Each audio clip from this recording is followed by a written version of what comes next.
Affordable housing is an important component for Denver, Colorado. When you're not even ensuring that payments are affordable to people, and can you even call it affordable housing?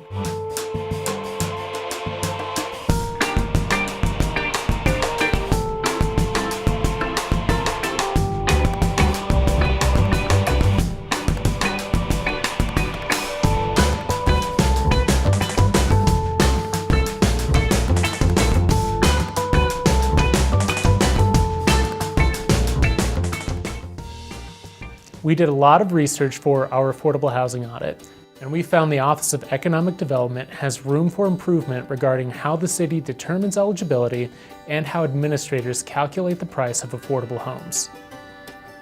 Affordable housing is an important component for Denver, Colorado. We have over 100,000 more people in Denver today than we did 10 years ago. The inventory of affordable housing is limited. It's essential that we maintain the inventory in a prudent manner.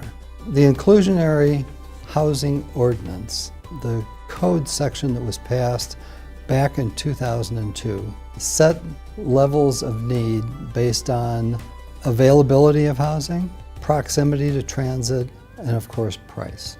The Office of Economic Development was to help people be able to have affordable housing in various parts of town.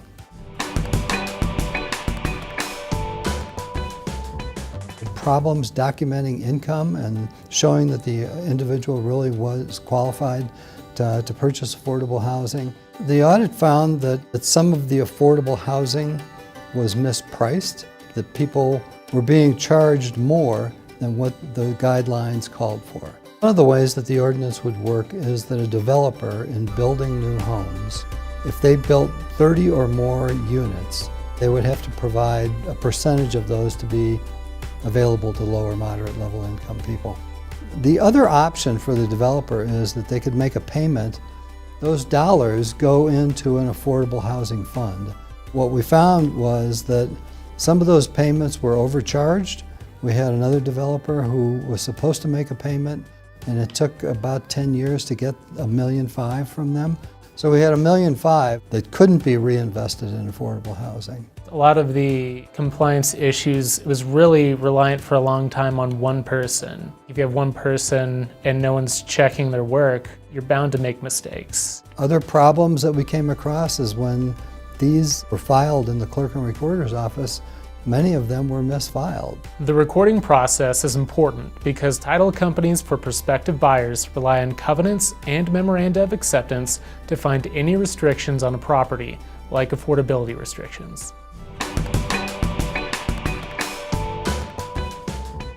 The recommendations are really to grab hold of the situation, to get the right structure in place, to have policies and procedures that aren't dependent upon individuals.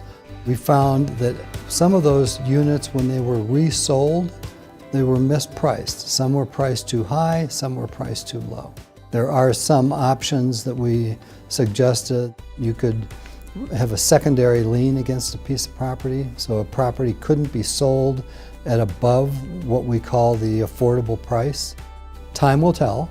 We will be back to follow up on all the audit recommendations. Right now, their attitude was all you could ask for in terms of getting the job done and getting it done properly. That's it for this episode of Ask the Auditor. And if you want your question answered on the next episode of Ask the Auditor, you can submit it to auditor@denvergov.org, and maybe the next episode will feature your question.